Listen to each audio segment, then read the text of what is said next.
parábola que está lá em Lucas capítulo 10, versículos 25 a 37. E eu peguei especialmente uma versão, porque essa versão, ela nos ajuda a compreender a profundidade dessa parábola. E diz assim: e eis que certo homem, intérprete da lei, se levantou com o intuito de pôr Jesus à prova e disse-lhe: mestre, que farei para herdar a vida eterna? Então Jesus lhe perguntou: que está escrito na lei? Como interpretas? A isto ele respondeu: amarás o Senhor teu Deus de todo o teu coração, de toda a tua alma, de todas as tuas forças e de todo o teu entendimento. E amarás o teu próximo como a ti mesmo. Então Jesus lhe disse: respondeste corretamente. Faze isto e viverás. Ele, porém, querendo justificar-se, perguntou a Jesus: quem é o meu próximo? Jesus prosseguiu dizendo: certo homem descia de Jerusalém para Jericó e veio a cair em mão de salteadores, os quais, depois de tudo lhe roubarem e lhe causarem muitos ferimentos, retiraram-se, deixando-o semi-morto. Casualmente, descia um sacerdote por aquele mesmo caminho e, vendo-o, passou de largo.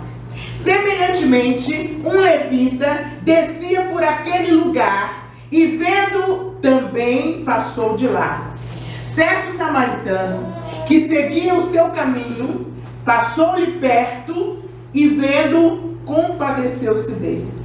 E chegando-se, pensou-lhe os ferimentos, aplicando-lhes óleo e vinho, e colocando-o sobre o seu próprio animal, levou-o para uma hospedaria e tratou dele.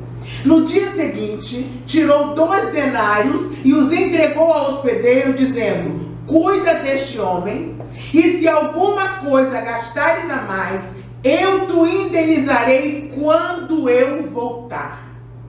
Qual desses 3 te parece ter sido próximo do homem que caiu nas mãos dos salteadores? Respondeu-lhe o intérprete da lei: o que usou de misericórdia para com ele. Então lhe disse: vai e procede tu de igual modo. Essa é a parábola do bom samaritano. Os ensinamentos de Jesus eram feitos através de parábolas. O que são parábolas? São histórias, para tornar o entendimento mais fácil. Geralmente, as parábolas contadas por Jesus representavam acontecimentos do cotidiano das pessoas. Para que as pessoas compreendessem as parábolas, Jesus usava fatos aos quais eles estavam habituados. Do latim parabola e do grego parabolia ou comparação, parábola significa comparação. Jesus disse essa parábola porque um intérprete ou doutor da lei perguntou a ele o que fazer para ganhar a vida eterna. Esse doutor da lei, ou advogado, ele conhecia muito bem a lei e ele queria testar os conhecimentos de Jesus. A motivação dele foi a inveja por causa do que Jesus dissera nos versículos anteriores a essa parábola. Quando a gente lê a Bíblia, é bom que a gente não leia a Bíblia: eu vou abrir aqui e vou ler essa parábola, mas que você contextualize.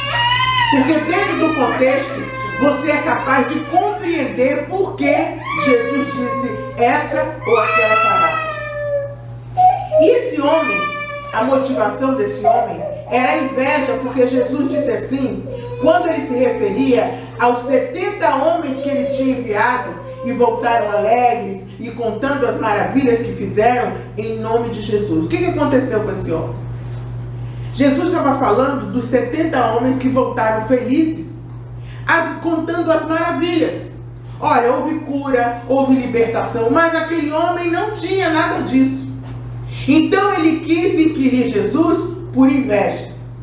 E essas coisas que eles faziam, eles fizeram em nome de Jesus.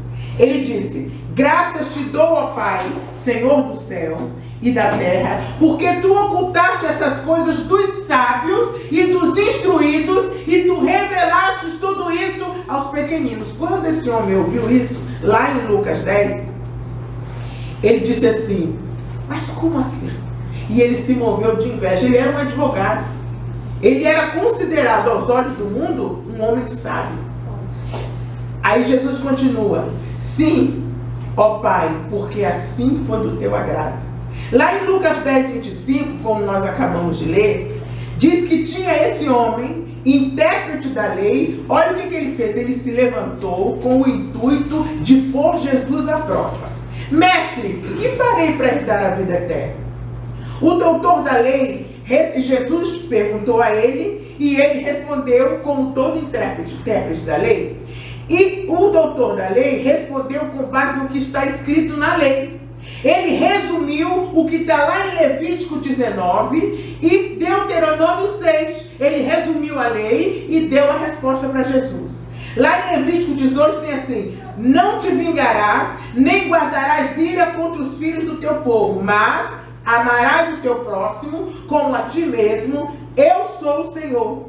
E lá em Deuteronômio diz assim, amarás o Senhor teu Deus de todo o teu coração e de toda a tua alma.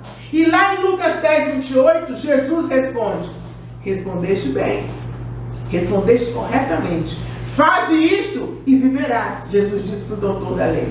Quando Jesus disse, faze isto e viverás, ele quis dizer que a vida consiste na execução contínua de atos de amor, e essa resposta de Jesus levou o homem a fazer uma segunda pergunta.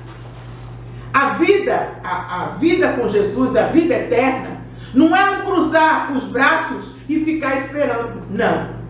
É uma questão, é um processo de escolha diário. Aí Lucas 10, 29 diz assim, ele porém, querendo justificar-se, perguntou a Jesus, quem é o meu próximo? Porque a Bíblia diz, primeiro você ama a Deus, e depois, segundo mandamento, você ama o teu próximo como a ti mesmo. Aí o homem, mas quem é o meu próximo? Eu tenho que sair andar amando todo mundo, abraçando e beijando todo mundo, e amando todo mundo que passa na minha vida? Para explicar quem é o nosso próximo, Jesus conta essa história que nós acabamos de ler, que é uma ilustração da verdadeira lei do amor. Jesus começou dizendo que um certo homem descia de Jerusalém para Jericó. Ele fazia o quê? Fazia o caminho inverso daquilo que ele contou lá no capítulo anterior. No versículo 9, ele dizia que a pessoa subia quando ia para Jerusalém. Por quê? Jerusalém é uma figura espiritual daquilo que nós fazemos quando nós buscamos a Deus.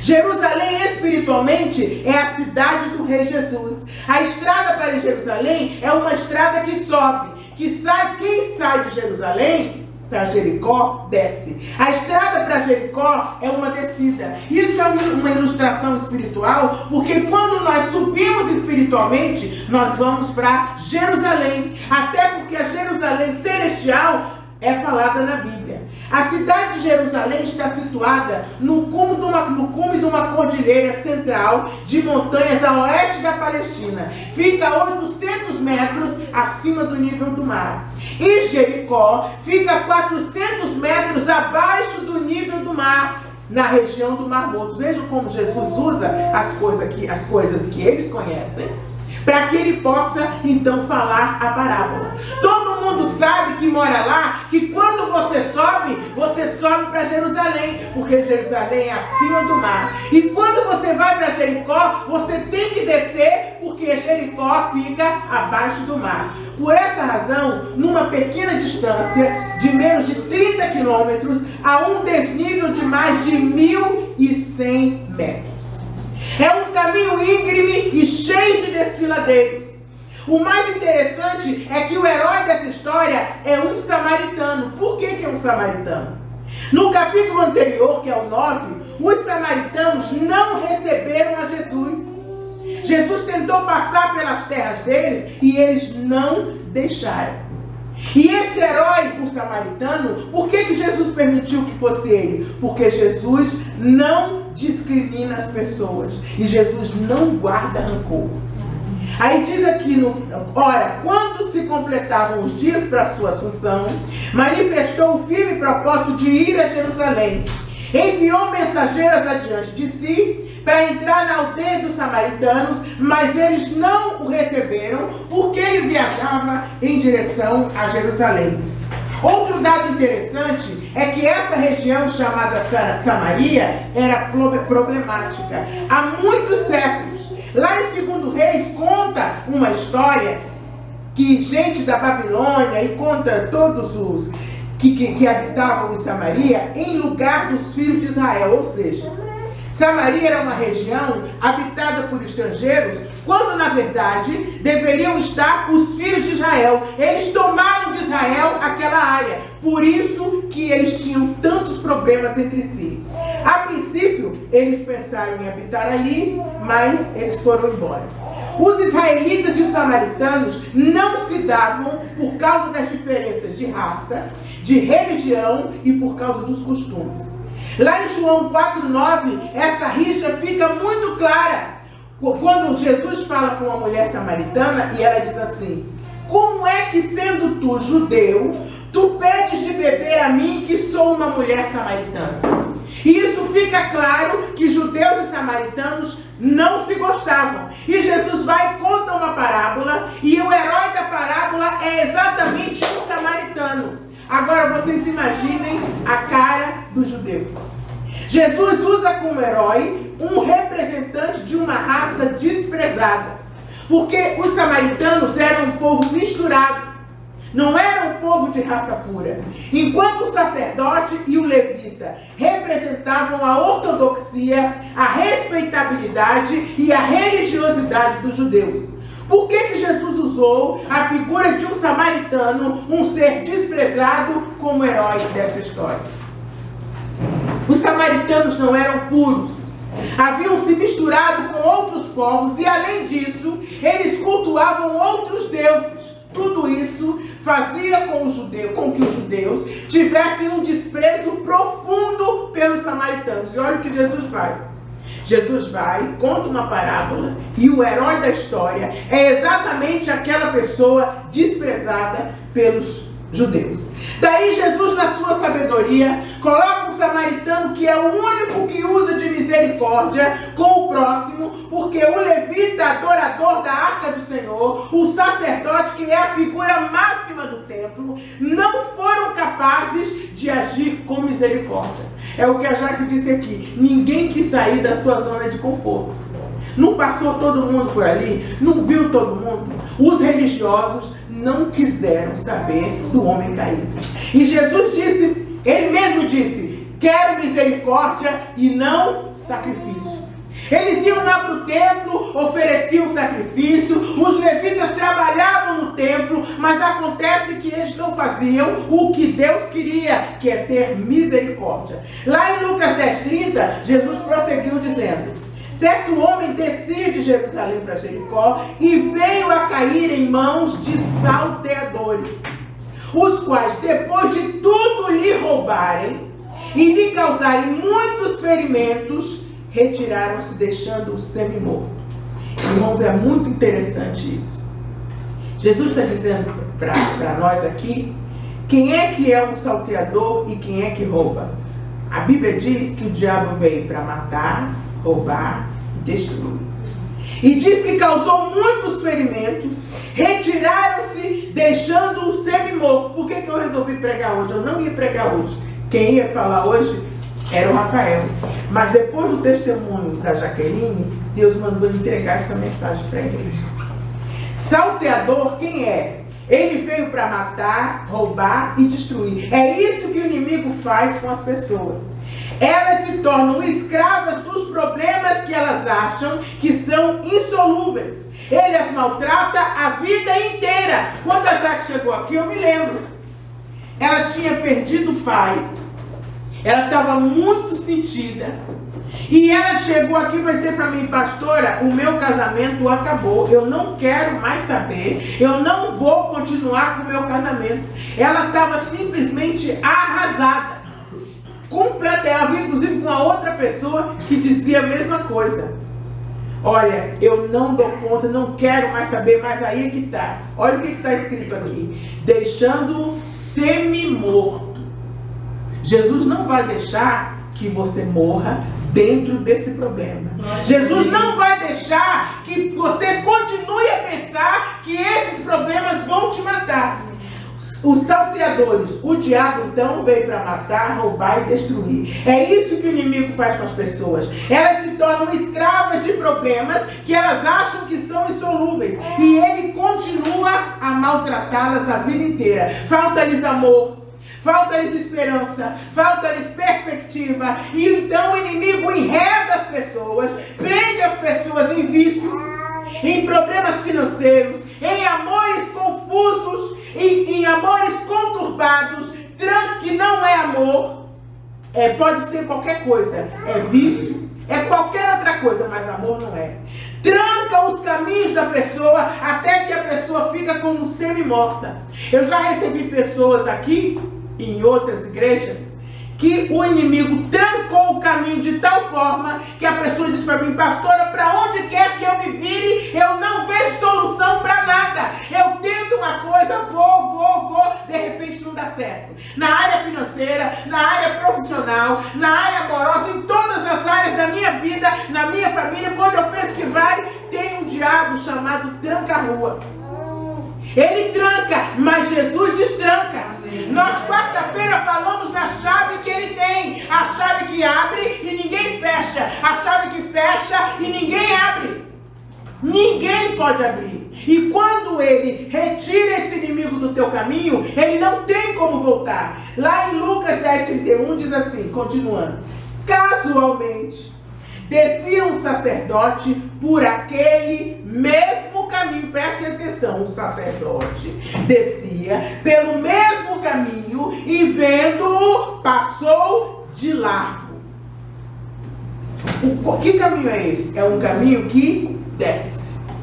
O sacerdote descia pelo mesmo caminho. A religião não salva ninguém. A religião não vai levar você para Jerusalém. Não leva ninguém a Deus. O fato de ser religioso não garante a vida eterna. E lá em Lucas 10:32 continua: semelhantemente, um levita. Quem é o levita? É hoje o diácono. É aquele que cuida das coisas da igreja. Semelhantemente, um levita descia por aquele lugar. O levita estava fazendo o quê? Descendo. E vendo-o também, passou de largo. A religiosidade, o cumprimento de obrigações, não vai levar ninguém a lugar nenhum. O que leva você a Jesus é você realmente amar a Deus em primeiro lugar e amar ao próximo. Os levitas se destacaram quando se manifestaram em servir somente ao Senhor, quando o povo estava entregue à idolatria nos tempos de Moisés. Muitas vezes, quando se fala de levita no Velho Testamento, faz referência ou se aplica aos ajudantes dos sacerdotes que tinham como tarefa cuidar do templo, de seus utensílios, inclusive de carregá-los durante as viagens do deserto. É interessante que para você servir e carregar as coisas, estava escrito até que idade. Eu estou fora da idade, porque você só pode fazer certas coisas, inclusive o sacerdote, dentro até os 50. Eu já passou, já estou no extra, não é? Então o que acontece? Já estou fazendo hora extra. Porque lá eles diziam que as pessoas, por quê? Você tem que carregar peso, você tem que andar no deserto carregando peso. Eu com 54 não dou conta. Tem que ser uma pessoa nova. O levita também descia pelo mesmo caminho e também não teve misericórdia. Então os dois religiosos, o pastorzão e o diácono, não teve misericórdia da criatura, não é? Nem quis saber. Eles se preocupavam apenas com suas próprias vidas, com o seu próprio bem-estar e com a sua própria religiosidade. As pessoas pensam que a gente não é de outro lado, não. Do outro lado você vai lá, cumpre as obrigações e está tudo bem. Aqui não. O envolvimento tem que ser muito maior. Lá em Lucas 10:33 diz assim: certo samaritano que seguia o seu caminho. É o caminho dos dois? Não. A Bíblia diz que ele seguia o seu caminho. Passou-lhe perto e, vendo-o, compadeceu-se dele. O samaritano seguia o seu caminho, não era o mesmo caminho dos dois. O caminho do samaritano era perto, mas não era o mesmo caminho. É como um lugar que tem duas portas, uma perto ou ao lado da outra. Uma é estreita e a outra é larga. Os dois passaram de largo. Que porta é que eles seguiam? A porta larga. Ser religioso não garante nada. Ser religioso e cumprir as obrigações, porque eu jejuo uma vez por semana, eu faço... Não garante nada. O caminho deles era largo, o caminho do samaritano era estreito. O versículo diz que ele teve que sair do caminho e andar de largo para ajudar. Qual é o caminho que ele ia? O estreito. Diz apenas que de onde o samaritano estava, ele viu e compadeceu-se. E diz que era perto. O versículo 33 diz que o caminho do samaritano era perto. Por que Jesus usou o samaritano? Porque o samaritano era desprezado por todos, como Jesus. O samaritano da parábola é Jesus. E é ele quem se compadece de nós. Ele não é religioso. O samaritano quebra todas as regras do bom senso e se aproxima do perigo. Foi isso que Jesus fez. Quando Jesus veio para nos salvar, eu lembro aqui, não anotei, no início alguns diziam para ele: Jesus, o senhor vai voltar lá? Vão te matar, vão tirar o senhor daqui. Jesus, o senhor vai para aquela cidade? Vão te matar lá, já estão querendo te matar. Jesus não estava nem aí. Nem aí. Quando está bem perto, não pode deixar de notar que a vítima era um desses judeus arrogantes, por quem os samaritanos nutriam um desprezo sistemático. Mas isso não o impediu de aproximar-se ainda mais. Há uma segunda questão, e essa é bem interessante. Geralmente, nós pensamos que o sacerdote e o levita, que passaram de largo e faltaram com as suas obrigações, no entanto, eles estavam seguindo a rigidez da lei, que dizia que eles ficariam ritualmente impuros se eles tocassem em um cadáver ou em um estrangeiro. É muito interessante. O judeu não parou para não sair da lei. Ora, o profeta e o levita seguiram rigorosamente a lei e optaram por não socorrer o moribundo. Jesus vem e diz que não é nada assim. Devem ter pensado: esse que está aí no chão deve ser um estrangeiro. E esse estrangeiro pode me contaminar e pode impedir-me de realizar os rituais que eu tenho que realizar. Ora, eu vou me contaminar e domingo eu vou para a igreja. Como é que eu vou para a igreja impuro? Não pode. Então, eu não posso me contaminar. Lá em Lucas 10:34 diz assim: e chegando-se, pensou-lhe os ferimentos, aplicando-lhes óleo e vinho, e colocando-o sobre o seu próprio animal, levantou-o para uma hospedaria e tratou dele. O óleo alivia a dor, o vinho desinfeta. Jesus é aquele que unta as nossas feridas espirituais, unta as nossas feridas emocionais com óleo, o óleo vindo do céu, e cuida delas até curá-las, não é mesmo, já? É isso que ele faz. Tudo que Jesus fala, tudo que Jesus conta, tem gente que tem preguiça de ler a Bíblia, mas tudo que ele fala, tudo que ele conta, se você orar e pedir ao Espírito Santo que fale com você, Jesus vai falar. Essa mensagem aqui, irmão, eu estava para ser ungida pastora quando Deus me deu essa mensagem. Ele começou a falar profundamente: não seja mais uma, não seja religiosa, comece a pensar naquilo que você está fazendo. E o vinho também significa alegria, é ele quem nos dá vida abundante. Glória a Deus. O primeiro milagre dele foi transformar água em vinho, para que a alegria da festa não acabasse. Ele é o vinho, ele é a alegria das nossas vidas. A hospedaria é a igreja. Eu conheci uma pessoa que está aqui hoje, que só chorava. E eu dou glória a Deus porque ela está aqui hoje. Ela só chorava, só chorava, só chorava. E eu lá do púlpito, numa outra igreja, eu nem era pastor ainda. E eu pregava, e eu vi Jesus, como é que pode? Ela só chorava, só chorava.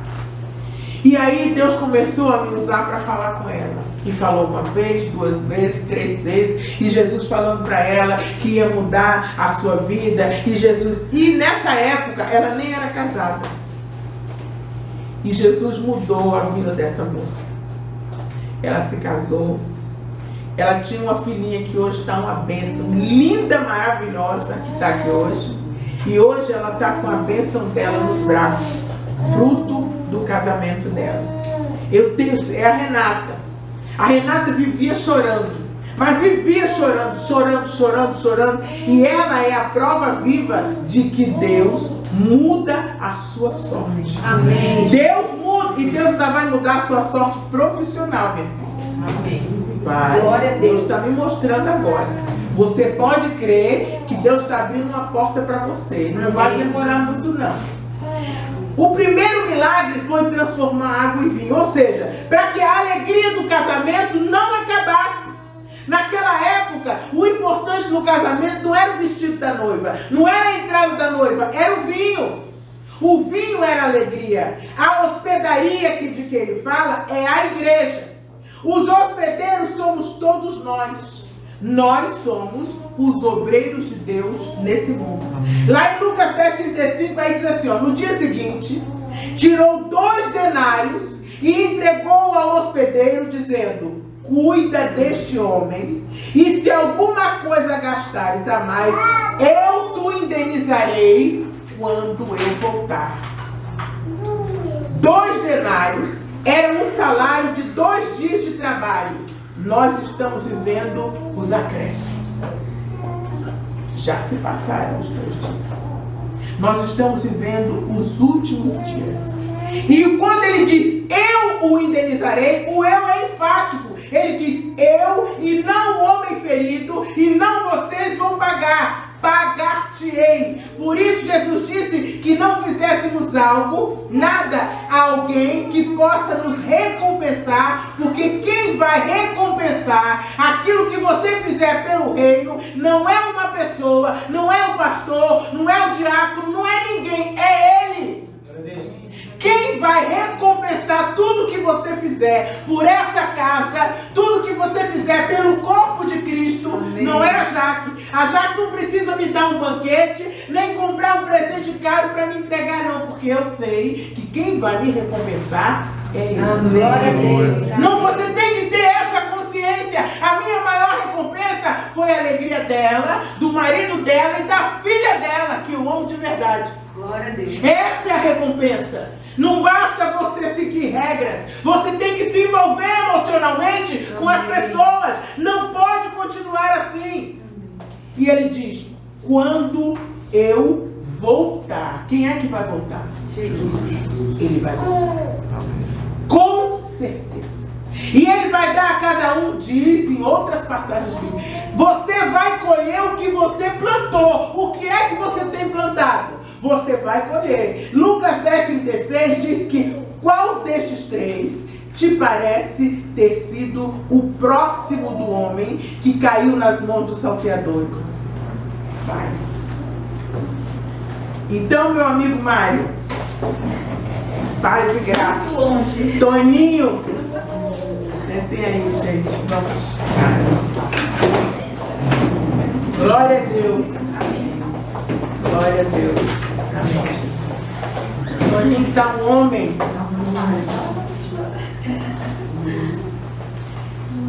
Ele disse, quando eu voltar, quem é que vai voltar? É Jesus.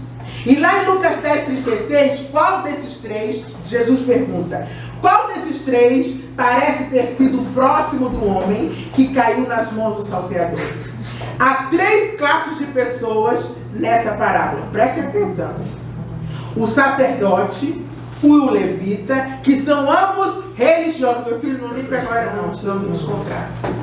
O sacerdote, o levita, os dois religiosos. E eu tenho mais uma pessoa, o mestiço, que é o samaritano. Então nós temos aqui 3 classes de pessoas: o sacerdote, o levita e o mestiço, que é o samaritano. Aquele que não se encaixa na nossa definição de santidade, porque não encena o teatro da religiosidade. Não é verdade? Muitas vezes nós queremos que as pessoas encenem o teatro da religiosidade. Tem muita gente que vem para a igreja e só Deus sabe o que faz quando bota o pé para fora.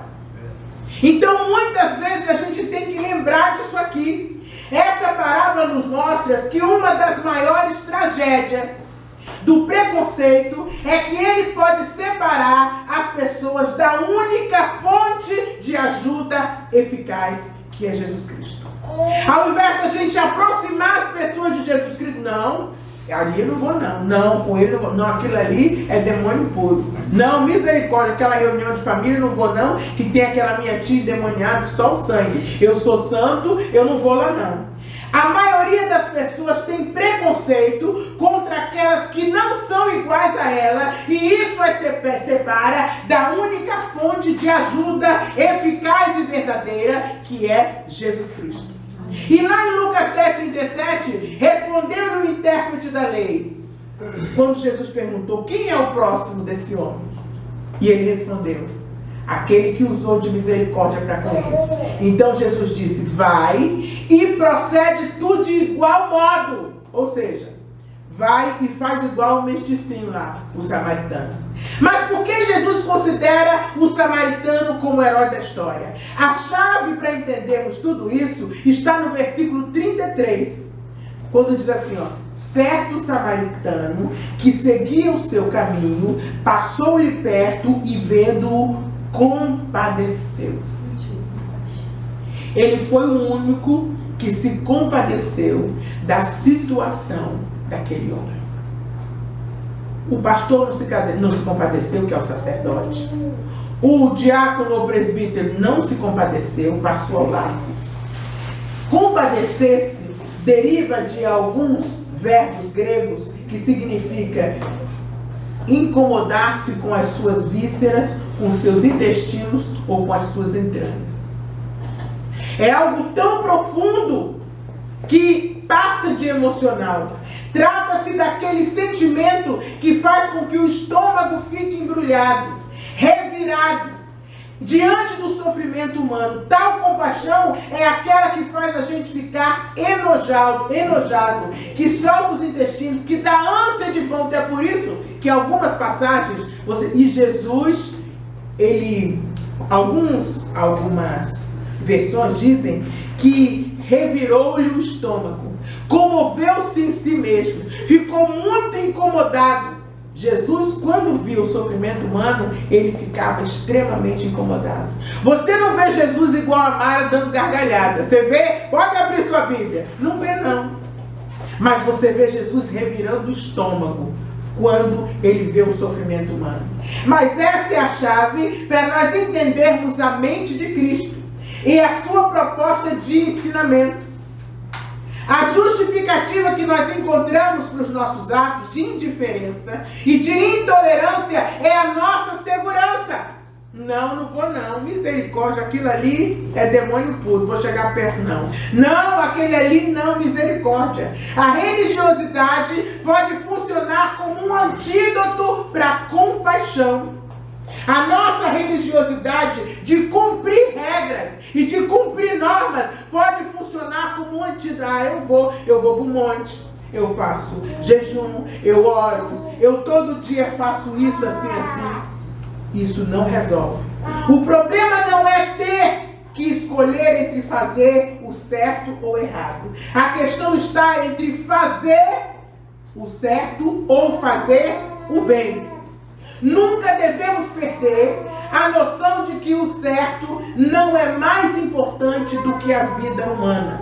O sábado foi estabelecido por causa do homem, e não o homem foi feito por causa do sábado. Que nós possamos refletir no dia de hoje sobre o preconceito de uma forma geral, inclusive o religioso, e nos lembrarmos de que Jesus tem as mãos estendidas para todos. Amém. Todos, porque Ele ama incondicionalmente a todos. E o desejo dele é que todos se salvem. Todos. Então, irmãos, quando nós ficamos subindo e descendo, caindo e voltando, é porque isso significa que nós somos religiosos. Nós não nos importamos com o que verdadeiramente importa. Nós estamos voltados para nós mesmos. Eu vou seguir adiante, aqui no meu mundinho, e que Deus me ajude. Não, muitas vezes nós temos que parar e olhar para o que está à volta. A Bíblia diz também que nós devemos ser agradecidos. Há um versículo bíblico que diz: sede agradecidos. Ao invés de ficar murmurando porque as coisas não estão 100% como você quer, você agradeça a Deus e passe a olhar em volta. Vamos orar. Jesus, obrigada, Senhor. Obrigada por tua palavra. Obrigada pela profundidade da tua palavra, das tuas palavras, Senhor, deixadas por nós na Bíblia, Senhor. Obrigada, Senhor, porque Tu és bom. A Tua misericórdia dura para sempre, Senhor. Obrigada, Pai querido, Senhor, que essa palavra penetre profundamente no coração e na mente dos meus irmãos, Senhor. Que eles passem a viver não apenas para si e para o seu umbigo, Senhor, mas que eles passem a viver, Senhor, para Ti, Senhor. Para a Tua obra, Senhor. E para aquilo que Tu tens a fazer na vida de cada um deles. Glorifica o Teu nome nessa manhã. Eu te agradeço em nome de Jesus.